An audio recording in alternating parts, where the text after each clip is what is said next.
for some of the other public infrastructure. So general obligation bonds, property taxes, special assessment bonds, a special assessment lien on your property. We're going to talk about that, okay? These are just really a couple slides we threw in here. This is the 4 stages of a development cycle in a big master plan community like this. And I think between district number 1 and district number 2, it's about 7,000 acres. Big district. District number 1 is much larger, as you can see. I'm going to go up there. There's district number 1 in the blue. District number 2 down in the red. 2 separate community facilities districts. And I want to say that between the 2 of them, it's about 7,000 acres, big project. And I want to say that it's probably master planned for about 34 or 35,000 residential homes over time. Obviously, that's going to take a long time, but that's the vision of Pulte and why they purchased this land many, many years ago, and their vision, which Dan will elaborate on. This is just a slide we put in here that talks really about the life cycle of a residential community, and your community really is all the pre-development, all the infrastructure for the most part is in, but there will continue to be additional public infrastructure within the boundaries of District Number 1 and District Number 2 as the community continues to grow. And as you know, the homes are selling out here. There's development progress, albeit slower than I think what Pulte would like, maybe as you all would like, but there is development progress going on. So you're in the partial development stage and hopefully it going towards build out at some point over the next several years. I'm going to turn this slide and the next slide real quick over to Mike Cafizzo, if he doesn't mind, and then he's going to pass the mic back to me and I'll go through a few other details. My name is Michael Cafizzo. I'm with a large law firm, Greenberg Traurig. We've represented, as the mayor and Mark alluded to, the town in connection with the formation of these districts and then the districts themselves since their inception, again, early 2000s, and I think the districts were formed about 2005, 2006, that era. And we represented the town even before that, before any of this was even conceptualized. It's an honor to be here tonight. I'm a huge baseball fan, especially a Mets fan, grew up a Mets fan, and so this was a big sacrifice for me tonight to be here to give up the Mets game, so I hope you guys appreciate it. I never contradict the mayor. One thing I've learned after knowing him for 30-odd years, I never contradict him, but I'm going to contradict him now. If you guys have questions as we're going through this presentation, against his suggestion, I would advise you raise your hand and ask us at the point, because we're going to cover a lot of information. And it's going to be really hard to go back and kind of answer some of the questions. So we're going to hopefully start with some basic stuff and kind of build on that, on the basics. And you know, if you're not getting the basics, it's kind of like going to school. If you don't get the basics, it's going to be real hard to understand the things that are going on later. So please ask questions. If terms are used, we tend, because we do this for a living, to drop into terminology, and it means something to us, but we may need to stop and explain it to you. I mean, you all have different professions. I'm sure if you started talking to your coworkers, your peers, we probably wouldn't understand a lot about what you were talking, and would probably have to ask questions to understand it better. For instance, Mark used the term bonds. You know, we kind of assume everybody knows what a bond is, but when we use the term bond, it's just a loan. It's a way that political subdivisions, cities and towns, school districts, these community facilities districts, which are just another kind of political subdivision, it's the way they borrow money to accomplish the purposes they want to accomplish. And we call them bonds, and that's what they issue. And so I'm not going to go through all this information. There's a lot here, but these community facilities districts have been around since 1988. Mark's going to go over a slide with you in a minute so you can see that there are a lot of them in existence in the state. A lot of them have done financings. In other words, a lot have issued bonds. These things are very much like other political subdivisions. So if you think about the school district that covers this area, this is much like what a school district is. A community facilities district is much like a school district is, but on a much smaller scale with different functions than what a school district has. CFDs, the way we use them, they range in complexity and size. Most of the ones that you'll see that Mark's going to describe to you in a little while are very much like this one. This is one of the larger ones, but most of them are being used for big, what we call mixed-use master plan communities, where you've got housing. You typically have commercial that's relevant to the housing. They really sort of started in Scottsdale. So if you're familiar with developments in Scottsdale at all, DC Ranch, Scottsdale Mountain. Those projects were all done with community facilities districts. Same concept, and we've sort of used it in various parts of the state, especially metropolitan Phoenix area, as we've developed those big mixed-use master plan communities during the growth periods that we've had in the metropolitan Phoenix area. Again, Mark's going to cover some more of this information, but these community facilities districts are very powerful entities. They have the ability to borrow money. The district, as a political subdivision, has the ability to borrow money by issuing bonds and then using that money to either buy infrastructure from a developer that builds it or to construct the infrastructure on their own. So Mark's going to give you examples in a minute, but what that means is a community facilities district, to assist in the development within its boundaries, can borrow money and build things like streets, put in water facilities, put in sewer facilities, put in landscaping, parks, all the kinds of things that go along when you think about a master plan community. So just like a school district builds schools, a community facilities district does the same thing, but provides the infrastructure necessary for development of, in most cases, large mixed-use master plan communities like Merrill Ranch. So that's all it is. We're going to complicate it a little bit because there's different ways of borrowing, and those different ways of borrowing affect you differently in terms of how you pay them back. But in effect, that's all they do. They borrow money. They use that money to assist in development of the property within the boundaries of the district. These things aren't peculiar to Arizona. They're very popular all over the United States, used extensively in California, used extensively in Florida, Texas, a lot of other markets, especially new housing markets where people are moving in the last few generations.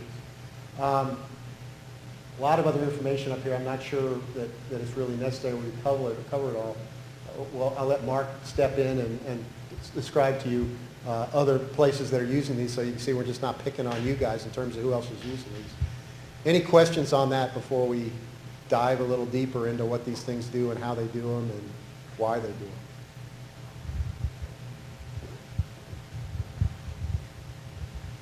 Okay, thank you, Michael. So I think one of the things that Dan will be able to share with you is one of the reasons why CFDs are utilized across the country, frankly, and in Arizona, is that it allows the developer to put in what we call enhanced public infrastructure that you otherwise perhaps would not have out here. And I'm sure you all would agree, and Dan can elaborate on this because, they're the developer, but I think what Dan would tell you is that the utilization of a community facilities district that issues bonds for the purpose of nicer public infrastructure, wider roads, nice entryways, parks, open space, things of that nature, helps enable the developer to build a nicer community.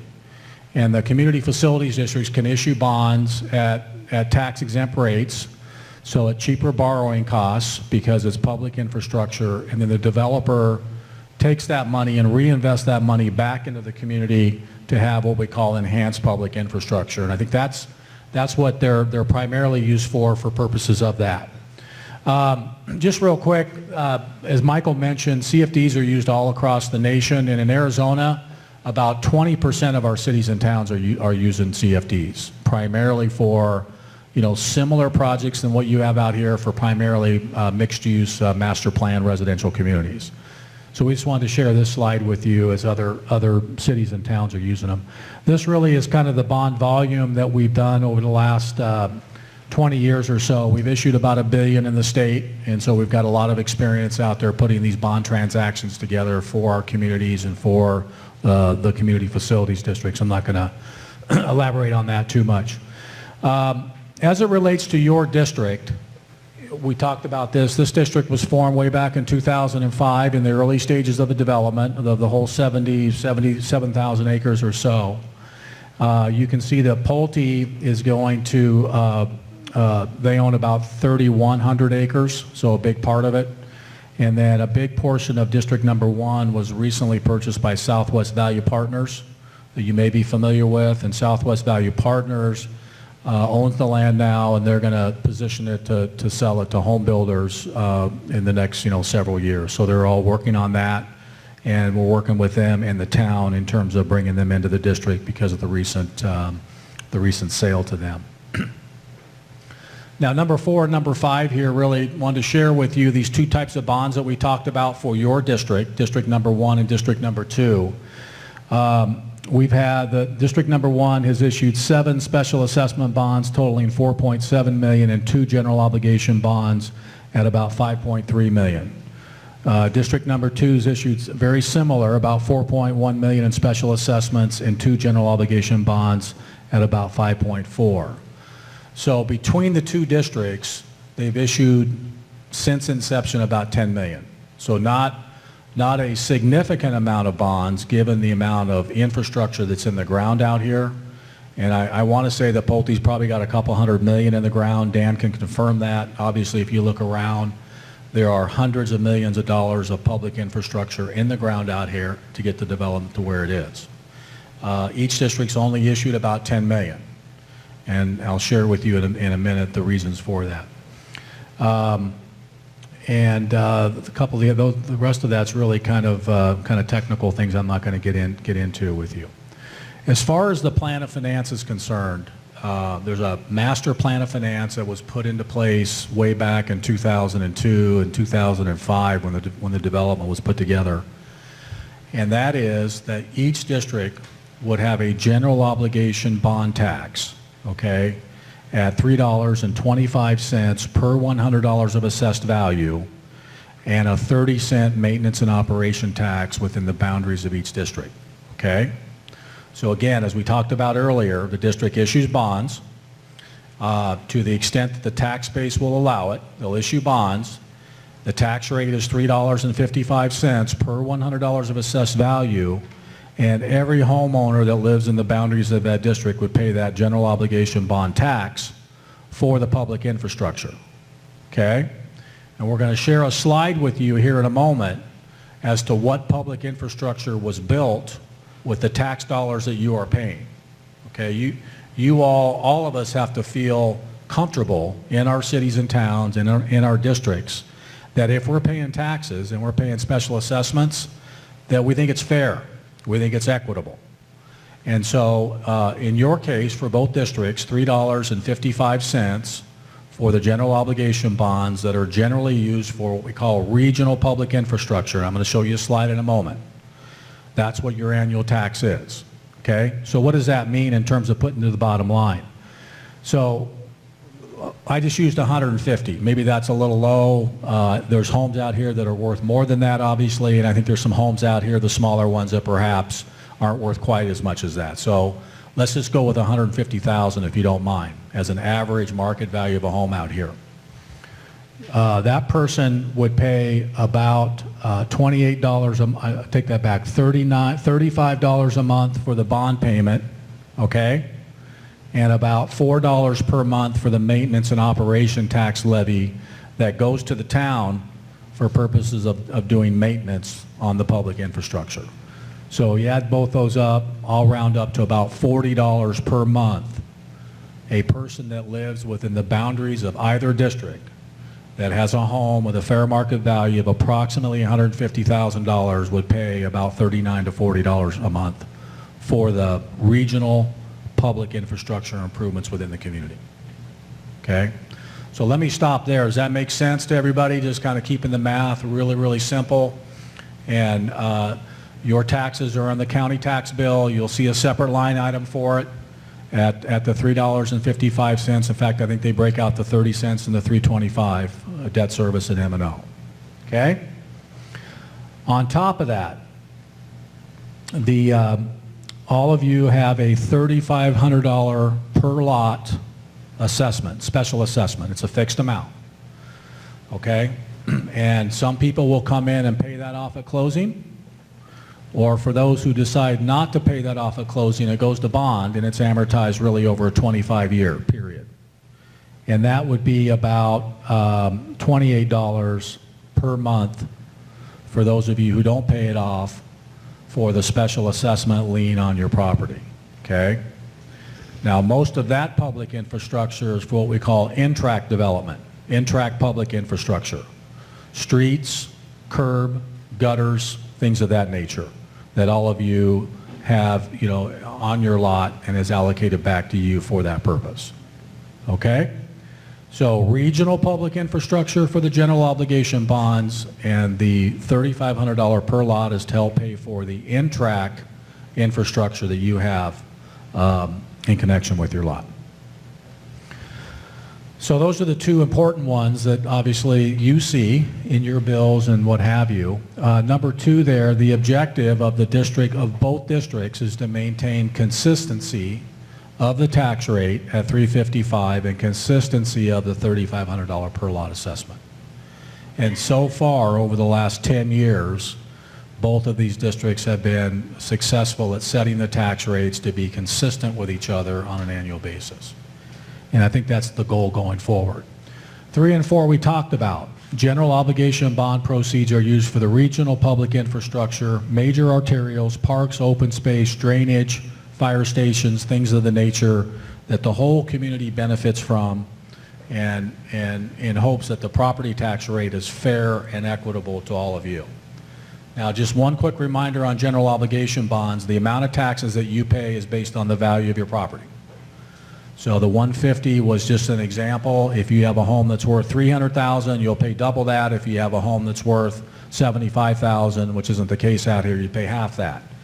Whereas the special assessment is fixed per lot, doesn't change. The ad valorem, the general obligation, is based on the value of your property or properties. And then number 4, we talked about the special assessment bonds for the paving, curb, gutter, sidewalks, etc. In terms of development progress out here, this was pretty interesting. We had Pulte give this to us. As it relates to CFD number 1, there's about, I'll just round up if you don't mind, for the Sun City component, about 700 home closings within the boundaries of the district. And CFD number 2 for the Sun City age restricted is about 426.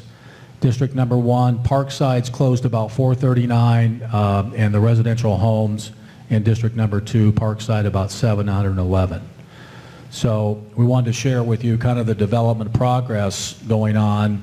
And I think, Dan, you're closing about 200 a year right now, is that?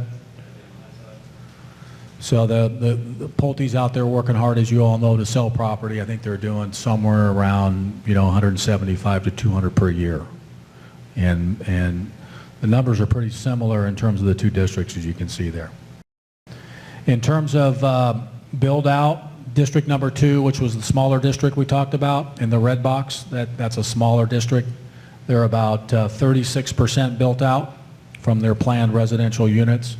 And district number 1 is only about 4% built out, but remember, that's about 7,000 acres, so that one's going to take a lot longer. The commercial development would be a significant positive, obviously, for you all. The more commercial property that can come into the district, which Dan can address. I know they're working hard on that. To the extent that the area, that the community facilities districts can attract commercial property, they'll absorb some of that tax rate. Okay, so over time, the hope is that some more commercial property will come in. They'll pay their fair share of those taxes as well, and help with the public infrastructure. And then number 12, as we mentioned here, Pulte committed and significantly invested in the community. So Pulte's going to be around a long time. They've got a significant investment in the community, and they're making good progress, albeit slower than what they would more than likely like. These two slides are interesting. It kind of shows your tax base. This is how we bond. So when we sell our general obligation bonds, it's a function of your tax base. In other words, how many homes are on the rolls. And so this is an interesting slide here that shows you kind of the recession. How the recession in 2009, 2010, you can see because of the lag that the assessed value was about 13 million. The recession came. We all lost value in our homes, as you know. That's what the slide down to 10, 11, 11, 12 is in the middle of the graph. And then you can see on the right-hand side of the graph, we've kind of come out of the recession, not totally yet.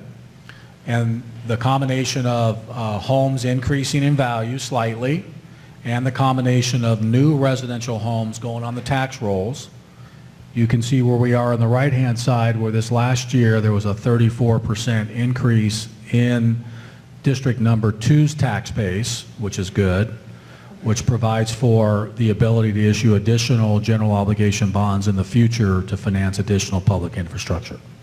So we kind of wanted to share the tax base ups and downs. Right now we're in a pretty good upswing, and we'll have to wait and see what happens in the future on that. And then this is district number 1, the bigger district, similar in terms of what's happened over the last really 10 years, the ups and downs of the district. On the right-hand side, this year, budget year 15-16, that district's up about 35%. Yes, ma'am? Could you tell me the difference between district number 1 and district number 2? My question. Sure.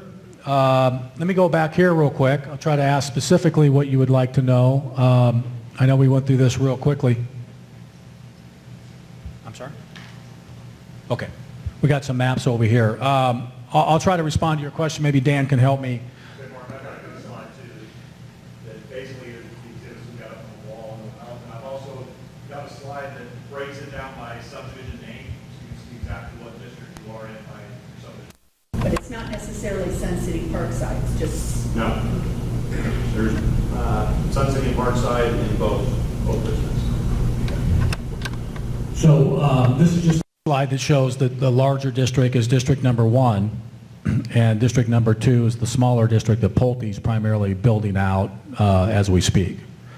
And then there's a product mix of Parkside and Sun City, and the age restricted in both of the communities. Is that helpful, or did you have some other questions on District 1 versus District 2? Check the map to see where our particular community Okay. is located. Okay, very good. I'm almost done. Hang in there. Let's see. I'm getting a little nod from the mayor over here, so I'll move along pretty quickly. Okay, so we thought this would be helpful to you because I know there's been some maybe some lack of communication on how the bond money's spent, which is really important to you all. I'm paying $3.55 tax rate, $3.25 really for the public infrastructure part of it. What are we getting? What are we getting for our taxes? And so we did a slide here that goes back all the way to 2008, which was when we did the first bond sale. And this was for district number 1.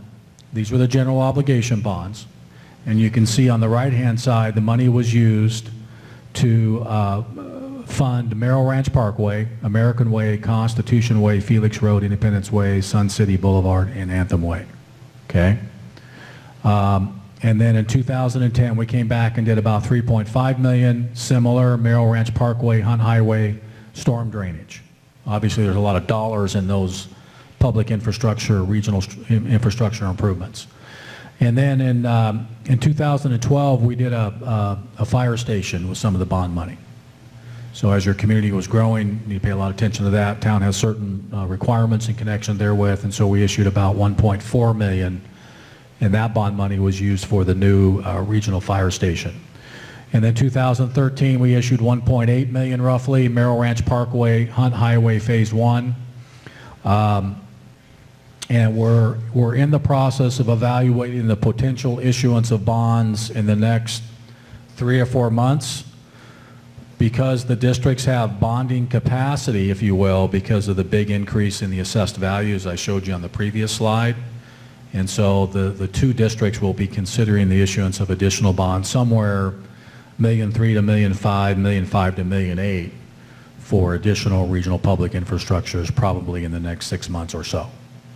So we wanted to share with the community how the bond money's been used, and that's the way the GOs have been done. And then again, down at the bottom, on the special assessments in each area, streets, curb, gutters, storm drainage.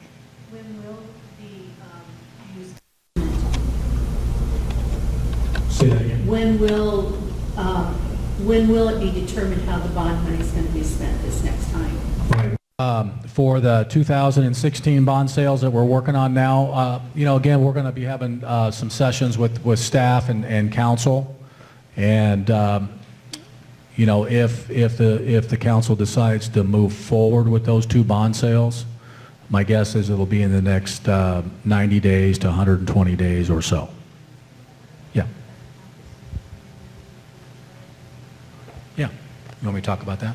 Okay. Yeah. Good question. So prior to the issuance of any bonds, we're getting a little technical here because the town manager just asked me to.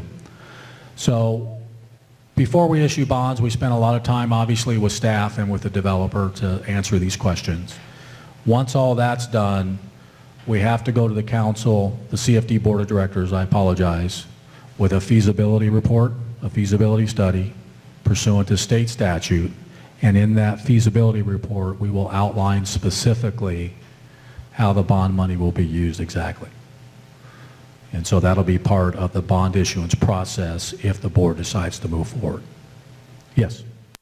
Will the public vote on those bonds? And if they do pass, does the cost of those bonds, are they reflected in our property tax increases?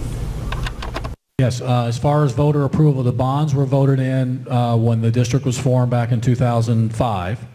So each district has authorization that was received back in 2005 when the district was formed, okay?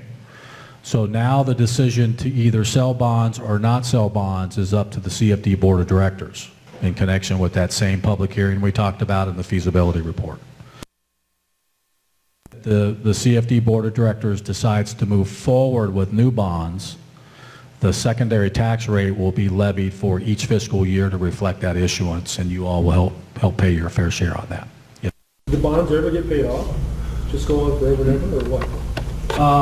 The bonds are generally advertised over about a 25-year period, and you know the one reason for that is you want future generations to help pay for expensive public infrastructure. So we generally go longer on the amortization of the general obligation bonds, so they don't generally get paid off. And since the district, because you anticipate additional tax-based growth in your community, hopefully, then to the extent that the district issues additional bonds, you go out 25 years from the date of each additional bond. And so because it's 7,000 acres, it more than likely will be on there for a pretty significant period of time. Yes. What's done is done. The public's already voted one time, and then the board makes all the decisions from here on. That's correct. Yes, sir. Pulte sold off district? I'm sorry? Which district did Pulte sell? Oh, you mean Southwest Value Partner, that piece, or that's Part of the district? that's district number 1. And I'm not sure that Pulte ever owned that land. That land was owned by another entity, and I believe Southwest Value Partners, if that's your question, recently purchased in the last year or so the 4,000 acres for future development. Mark, the property that Southwest Value acquired, the property that the Pulte acquired was in District 1.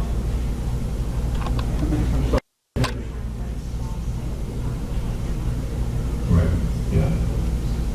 So Maybe let Dan address that. He's closer to the details with Southwest. Okay, to answer your question, the recent transaction that we had where basically Pulte and Southwest Value Partners swapped properties. Southwest Value acquired the property on the west side of Hunt Highway. Go over here to the board. Southwest Value Partners acquired this property right here from us. Pulte did own it, swapped it with Southwest Value. This is in District 2. The property that we acquired is down here south of the park. It's in the pink. That is in District 1. But to also, Anthem crosses the district boundary, and Pulte owns land in both districts. Southwest Value Partners owns land in both districts as well, and I've got a slide that shows the top 5 property owners in each district and what their property valuation is. Does that answer? So that pretty much concludes my presentation on the bond side and tax rates and assessments and all that, and we appreciate your questions. Hope that was helpful. Are there any other questions that we can help answer on kind of the bond side or the tax rate side? And if not, I'll turn it over to Dan Bono, and he's going to go through the rest of the visionary stuff with what Pulte's doing. Yes?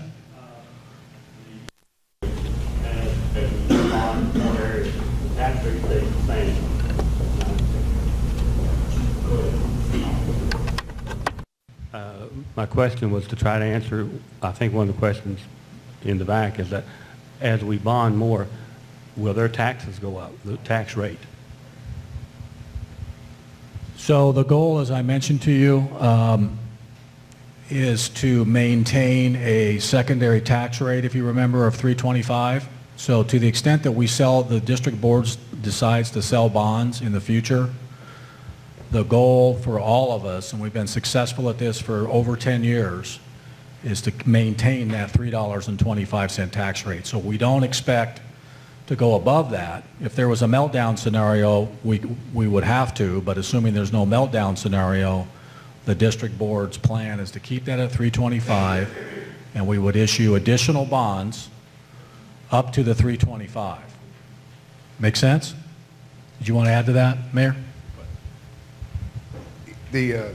Since this was developed, the 325 has stayed stable all the way through. Even when we went through the recession period, we were able to keep it that way rather than raise it to people. That is something that previous boards, it's hard for me not to say council, but boards, has kept in mind is the taxpayers out there. We don't want to go up. We want to keep it the way it is as long as we can do it. And so far, working with Mark and Mr. Cafiso over there, who him and I battled back and forth on a lot of things, and with Pulte, the three entities have been able to keep districts 1 and 2 level, so that if you're moving in, you know what you're paying, all the way through. So that's what we're trying to do. Yes, sir. How are the property values determined by what governing bodies? Because that's the variable. Yeah. Right. Your county assessor sets a tax rate, or your property values, and the district or the council doesn't have anything to do with that. That's all done by the county.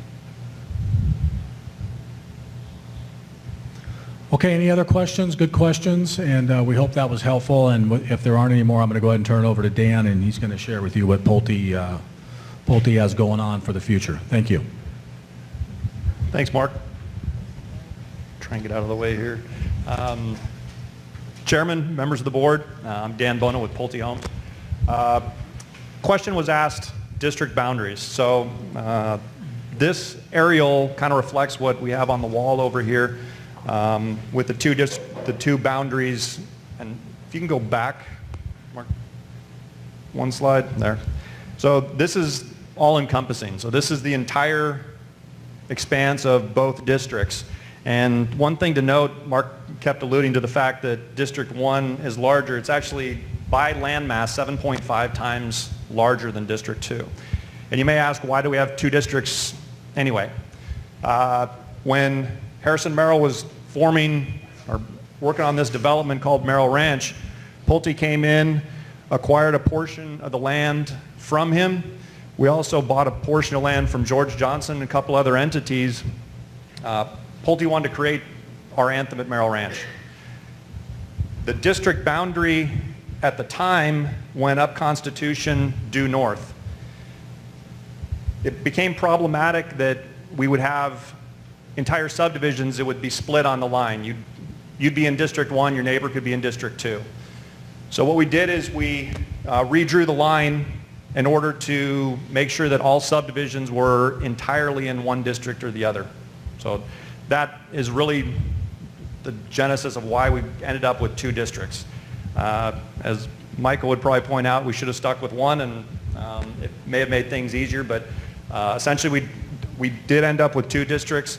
One is, like I said, 7.5 times larger than District 2, so the other thing to note is there are a couple areas, like Mark mentioned, as far as commercial development. The Safeway Center and the commercial property at the corner of Hunt Highway and Mel Ranch Parkway is not in the district, so that valuation is not a part of it. Nor is the state land that our friends at Curis have acquired and are trying to develop against the wishes of the town. But that is not in that. At least the state land portion is not in the district either. So there's those areas are excluded.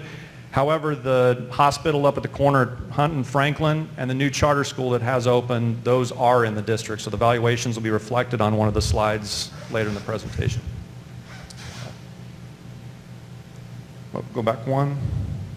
Again, this is more just Anthem. Now, when we say Merrill Ranch, Merrill Ranch goes, if you go back to that one slide, Merrill Ranch goes, so we got the railroad tracks here.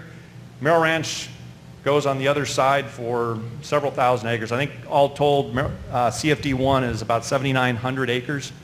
Pulte owns about 2,000 of that. So there's a large, vast area of land that's in the district that is not controlled by Pulte, but again, you can see it runs along the CAP Canal,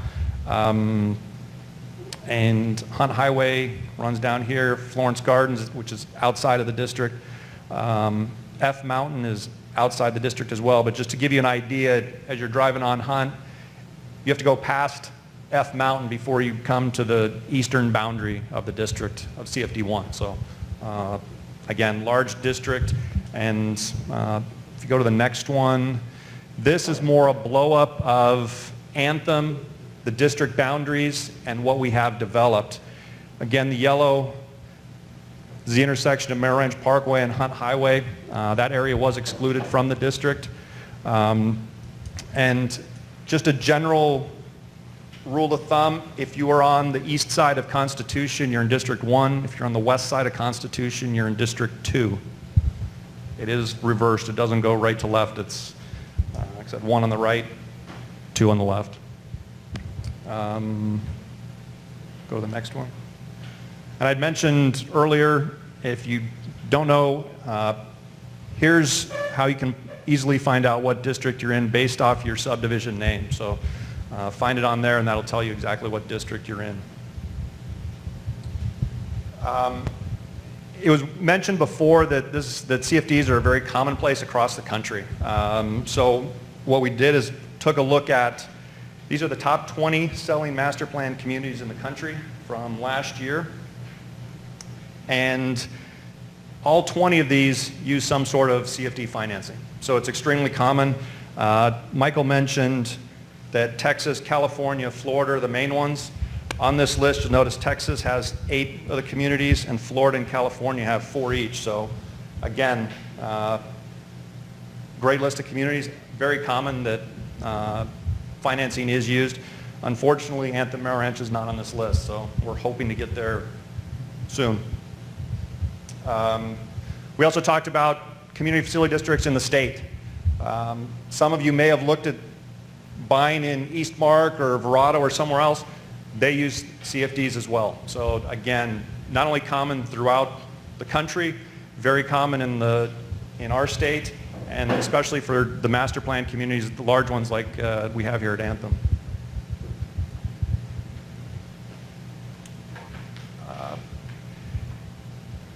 I think Mark had a slide kind of illustrating some of the numbers, but here we go. So 7,900 acres for District 1, with just a little over 1,000 for District 2.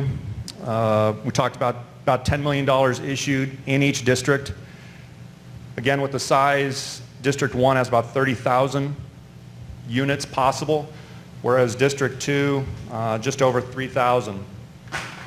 An interesting number as I was going through this and looking at sales numbers through September of 30th, we've sold 2 more homes in District 2. That's, since we've been out here selling, that's the difference. So it's very evenly balanced between the 2 districts. District 1, it's only about 4% of the total, whereas District 2, we're over a third. So, and that's, again, sales to date through September 30th of this year. What are the advantages to a CFD? Main one we've talked about, it really makes a master plan community feasible. We saw the top 20 selling communities across the country all had CFDs. The top ones selling in the state all have CFDs. So it is a very powerful tool that just allows the projects to be feasible from a developer standpoint. It also helps lower the home cost. By pulling out the cost of the infrastructure as a reimbursement, it lowers the total that Pulte is into a project, and therefore we can sell the home at a lower cost. Also have the tax advantage of that being tax deductible when you go to pay your taxes. Again, I think some of these things Mark had already gone through. What we've done with CFDs, with GEO bonds in our CFD, Hunt Highway, Merrill Ranch Parkway, Florence Fire Station number 2, the one that's down here on the south side of Hunt Highway, was partially financed through a CFD, and a number of the collector roads in the community. Put this slide in to talk about some things that aren't being financed, and I'll explain why. On one of the slides was mentioned that recreation facilities are eligible. Pulte chose not to do CFD financing for the 4 items you see up there, the community park, golf course, and 2 rec centers. Primarily goes back to anything that's CFD financed gets turned over to the municipality. So by not financing it through a CFD, it remains an asset. The community park and the golf course remain an asset of the community association, and the 2 rec centers remain an asset of the HOA. One other thing, going back on the water and sewer infrastructure is not currently eligible west of Felix. That's because it's served by Johnson Utilities. We have separate line extension agreements with them, so there's a payment mechanism in place with Johnson Utilities, so it's not eligible for CFD financing. But as we move to the east side of Felix Road and develop with services being provided by Town of Florence, then it would become eligible. Again, 2 types of bonds. We got GOs, which is general obligation, and we have the SA, special assessments. Special assessments are a $3,500 lien that's placed on the property, and as Mark said, it's an in-track. So your subdivision, whether it be Destiny, Avalon, whatever it could be, that $3,500 is going to just the infrastructure in that unit. So again, differentiating it between the general obligation bonds, which are the infrastructure, Merrill Ranch Parkway, Hunt Highway, Felix. The SAs are just for your unit itself. We talked about the main taxpayers. So here's primary net assessed value. Within District 1, Pulte is the leading in value, and let's see, I've got, hang on 1 second.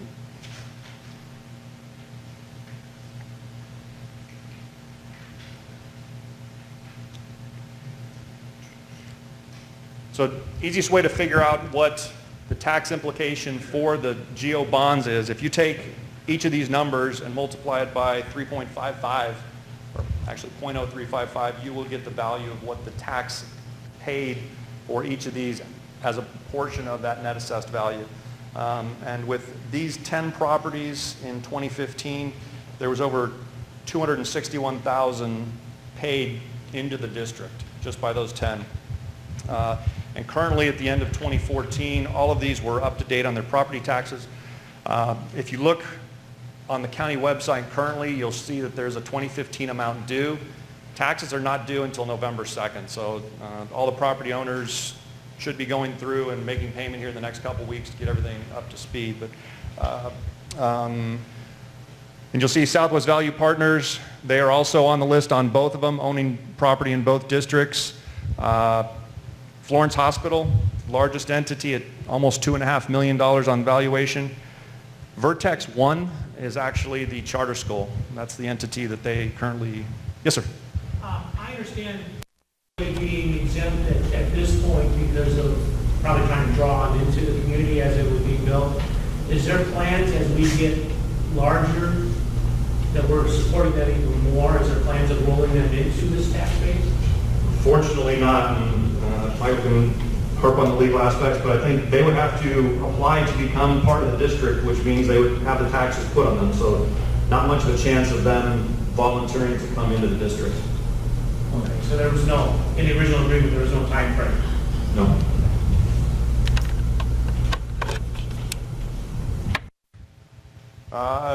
Looking at what we've got coming up in the future, for special assessments in District Number 1, Unit 53, which is in Parkside, that is the first unit that we'll be bringing on in our, call it swap parcel, which is due south of the community park. You've probably seen it being graded right now. Unit 50 is the subdivision that we have that's at the end of Merrill Ranch Parkway at Felix, and that'll be in Sun City. District Number 2, Unit 36, which is on the south end of Spirit Loop at the end, is the next one we'll be bringing on. I think Mark touched on it as well. From a geo bond standpoint, we are anticipating doing 2 bond issuances within the next 3 to 6 months. Call it a 2016 issuance. Again, we'll be bringing a request before the district board, and it was mentioned what will be bought with those bonds. In the feasibility report that comes before the board, there's a list of eligible infrastructure that we'd be asking for a repayment on, or have it financed through the district. So when that comes before the board, again, the feasibility report will list all those projects by name. Going forward, what Pulte sees in the next, and this is just a 4-year look, on Parkside, we plan on paving 470 new lots, primarily the 2 subdivisions, the one I mentioned south of the park and the one due east of that would be 470 lots, averaging about 90 sales per year in Parkside alone. In Sun City, we've got 540 new lots in that 4-year span and averaging about 120 sales. So valuations should still keep increasing, which helps the district. As far as infrastructure, Merrill Ranch Parkway, Hunt Highway to the west, as Southwest Value looks to develop or have a builder develop those lots, that portion of Merrill Ranch Parkway going to the west will need to be brought on. Constitution Way, which is in Parkside, if you take it to the end right now, you've probably seen that we've got it graded out. It'll access the Unit 53. And then a portion, or we'll be finalizing Spirit Loop in Sun City to complete it from north to south.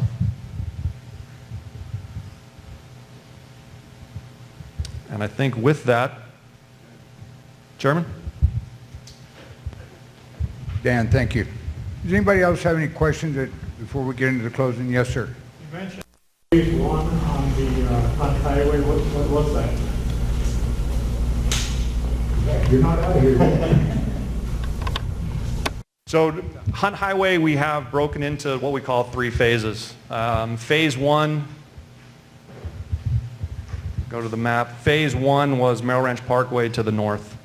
Phase 3 was Merrill Ranch Parkway to the south. Phase 2 is actually the portion that needs to be done adjacent to the property up against Felix on the east side of the property. If I may say, I drove out to Sun City. We stayed in the original Sun City for a month last year. Then we drove out to Festival.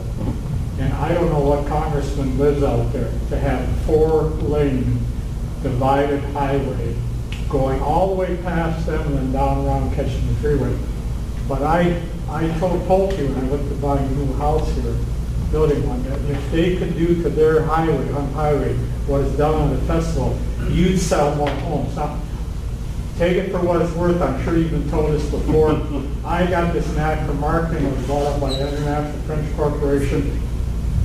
Pretty much a no-brainer, I think, but why? I mean, my significant other didn't want to buy out here because of that road. Now I can elaborate, and I think maybe Michael and Mark can touch on it a little bit. Pulte actually did not build that. That was built by a developer that went bankrupt many years prior. So past Festival out there? Yeah, the one that basically accesses Festival and then loops around, that was not a Pulte project. But as you bring up Festival, like I showed on the slide, Festival isn't a CFD, so there would have been the taxation on that project as well. Yeah, just kind of in closing, if there's no more questions. Yes, ma'am. Could anybody answer what type of anticipated commercial development on a short-term and long-term basis could we expect as residents? Dan? I can let Dan talk about Pulte property. Yeah, right now, just within the Anthem and Merrill Ranch, so the Pulte controlled or the portion that Southwest Value controls, we do not have any additional commercial property. You saw the 4 corners that are excluded from the district. Pulte does not own any of that area. So right now, there aren't any plans for the district. I know Southwest Value Partners, as we get into District 1, has commercial property. But right now, we need the rooftops to get the commercial to come. But not to say it can't come sooner, because the hospital and the charter school were not part of the original plan. We had developers come to us, wanted to build that. It made great sense to bring that to the community. So things are always changing. But right now, at least from the Pulte standpoint, we just don't have any other commercial land to sell. Who are Southwest Value Partners and how do they affect Pulte owners? Well, Southwest Value Partners is a large property owner. One of their primary, I don't know if he's the president, is Robert Sarver, the guy that owns the Sun. So they're very well financially backed. They are a land bank. They are trying to actively sell lots to a builder. And once that comes out, that would be good for the district, because then it's going to increase the value in the district. That's more money going into the GO and getting these things paid off sooner. So right now, they're not currently a part of either district, but like Mark said, they do have an application in, hopefully to get acceptance to be actually a part of the district. However, they do own land in the district. And eventually there will be building on the east side of Felix. Correct. Development's just kind of going as from west to east, so again, it's just going to take a little while to get out there. Yes, sir. Make money on these bonds? No? Okay. No, but if I could figure out a way to do it where your tax rate stays the same, I would. I think we all would go for that if we could make some. No, we don't. We cover the cost, then we have the maintenance and operation in there, cover some of the expense or the paperwork inside, and then we're also building up the maintenance end of it. Mark? Yeah, yes, ma'am. As District 1 goes across Felix Road, are there any plans in the making for expanding to 4 lanes, Felix Road and Hunt Highway, going from around Merrill Ranch over to Florence? You're talking about Felix Road from Hunt Highway up to like the Arizona Farms Road. Yes. Wayne Costa, the town engineer, is here with you, sitting right beside you. He'd be the one to answer that. Actually, Felix Road is destined to be a 6-lane road, Ah. basically from Arizona Farms Road down to Hunt Highway. Okay. Hopefully, also within the next year or so, we'll be making the intersection improvement at the intersection of Felix and Hunt Highway also. And then Hunt Highway will also be a 6-lane road from State Highway 79 and connect to the Anthem portion. And my next question, I don't know if anyone's noticed all the backlog up Attaway roads going both directions with no light at Attaway Road and Hunt Highway. That's You it. know about that? That is a project that we'll start the engineering for this year and plan on completing in 2 years, including the light. There'll Perfect. be a dedicated left turn lane, 2 dedicated left turn lanes, and also a right turn lane. Now, there's 10,000 cars a day that you make that Yes. turn. Yeah. Most of it is going, of course, over the Anthem area. Thank you. You need to realize something also, that when I started dealing with Harrison Merrill, if you ever want to experience in your life, that's one individual to have to deal with. And I don't think there's anybody here that knows Harrison wouldn't disagree with me on that. Yeah. The town didn't have the bonding capacity to put in the infrastructure needed out here. We didn't have the ability to go out and put the wastewater treatment facility in here that Pulte was wanting, that we knew that we had to have. That's why you have Johnson Utilities. That's why you have a CFD, because we didn't have the capacity to do it. But we understood the importance of what Pulte and Anthem community would do for Florence. That's why you've got the CFDs now, because now the other thing to keep in mind is before the board approves the sale of bonds, we go through a lot of studying on it to see Pulte can't come in and tell us they want to do this when it runs a dead-end road out to the middle of nowhere. We take a look at things like that. Our town engineer, who we don't have a district engineer, but our town engineer works with us on that too, along with our planning department. So we're not spending your money unwisely. I guess, is that a word? Unwisely? We're not blowing it, in other words. we're trying to make it as easy as we can while we continue the lifestyle that you all want. Hunt Highway, if you would have been here and when we started, it was a 2-lane dirt road. George Johnson came in at the county and paved it. It was a 2-lane semi-paved road. It wasn't that great. When we started working with Pulte and all the other developers, anything in the town limits was slated a minimum, and Wayne, I think you agree with, we went to the developers and said, this is going to be the minimum of what you will put in, because we could see that that 2-lane road down there was horrible. And it was horrible for the people, not just the construction-wise, but the amount of people traveling. So that's why you're seeing the portion of Hunt Highway here. I think it's going to be wider than anything the county's even putting in at this time. I'm not sure, and I'm almost positive it is. And we're talking about the county has put a lot of money in down in the Santan area. But their roads still don't compare to what we're going to eventually have here, anything in town, inside the town limits. Yes, ma'am. Widen Hunt Highway, does that mean we're going to get some more commercial development there? I hope so. And God, we love it. does the city have any plans, or are they working with anybody now to get somebody out here? The corner of Attaway and Hunt, you saw that trailer that was sitting down there for a long time, said Barclays on it. That's all commercial land in there. Is it still in commercial, isn't it, Mark? Right in there? That's where a big commercial center is planned for the town. Remember, plans can be changed depending upon the growth, depending on the developer. So, but we're trying to take a look, and now that goes into the council, not in the community facilities district, but that goes into the council, and we're trying to do everything we can to bring that commercial here. But folks, we don't have enough rooftops. We don't have enough rooftops, and that's what it all amounts to. Do we have jobs? Yeah, we got a lot of jobs, but they're all government jobs. A lot of people don't want to work for the government in any way. Do we need jobs? Yes. Are we looking for industrial area? Yes, I am looking all the time to see where we can do.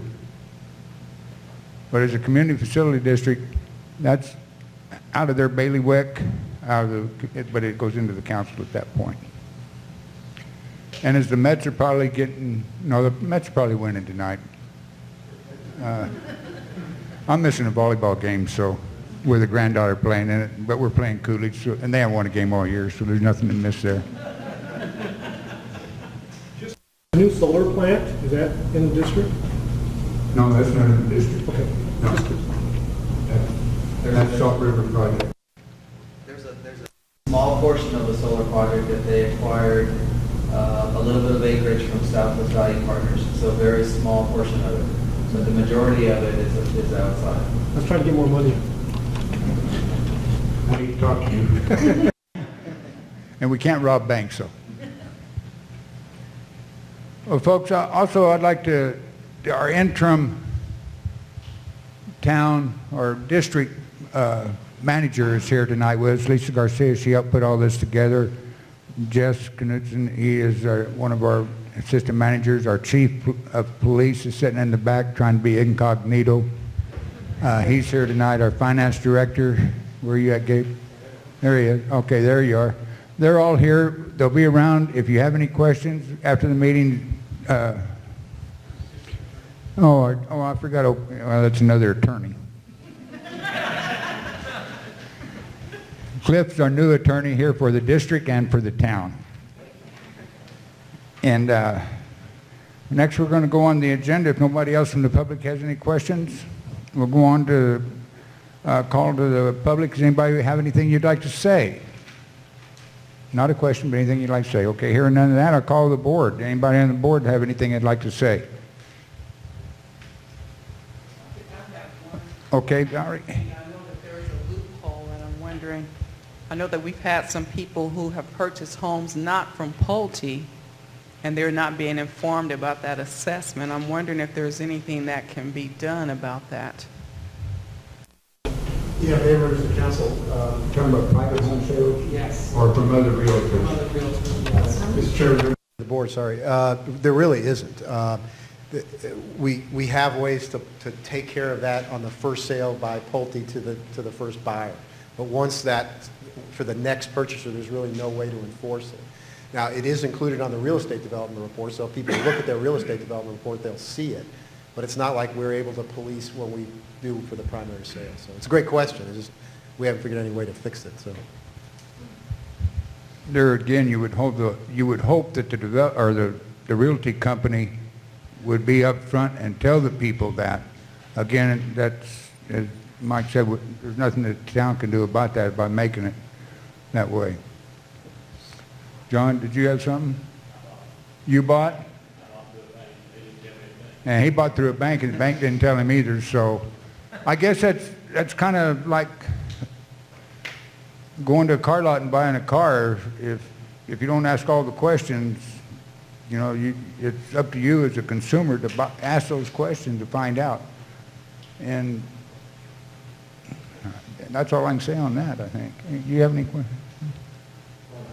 Bill?